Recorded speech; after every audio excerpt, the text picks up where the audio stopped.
3ஆம் அதிகாரம். பிரியமானவர்களே, இந்த 2ஆம் நிருபத்தை இப்பொழுது உங்களுக்கு எழுதுகிறேன்.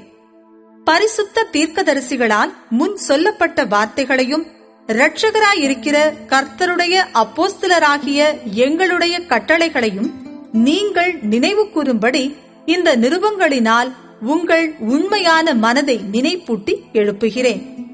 முதலாவது, நீங்கள் அறிய வேண்டியது என்னவெனில், கடைசி நாட்களில் பரியாசக்காரர் வந்து தங்கள் சுய இச்சைகளின்படியே நடந்து அவர் வருவார் என்று சொல்லுகிற வாக்குத்தத்தம் எங்கே?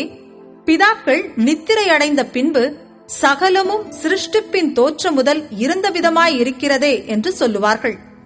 பூர்வ காலத்தில் தேவனுடைய வார்த்தையினாலே வானங்களும் ஜலத்தினின்று தோன்றி ஜலத்தினாலே நிலை கொண்டிருக்கிற பூமியும் உண்டாயினவென்பதையும், அப்பொழுது இருந்த உலகம் ஜல பிரளயத்தினாலே அழிந்ததென்பதையும் மனதார அறியாமலிருக்கிறார்கள்.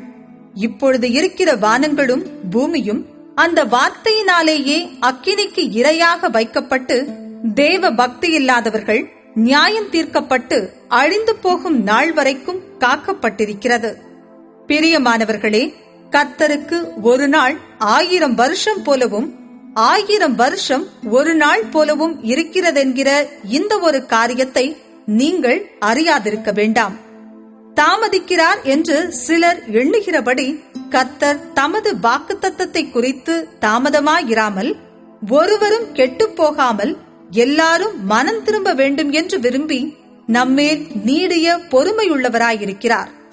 கர்த்தருடைய நாள் இரவிலே திருடன் வருகிற விதமாய் வரும். அப்பொழுது வானங்கள் மடமட என்று அகன்று போம், பூதங்கள் வெந்து உருகிப்போம், பூமியும் அதிலுள்ள கிரியைகளும் எரிந்து அழிந்து போம். இப்படி இவைகளெல்லாம் அழிந்து போகிறதாயிருக்கிறபடியால் நீங்கள் எப்படிப்பட்ட பரிசுத்த நடக்கையும் தேவ பக்தியும் உள்ளவர்களாயிருக்க வேண்டும்.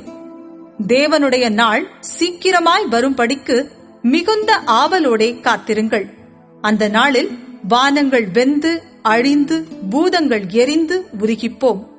அவருடைய வாக்குத்தத்தத்தின்படியே நீதி வாசமாயிருக்கும் புதிய வானங்களும் புதிய பூமியும் உண்டாகும் என்று காத்திருக்கிறோம்.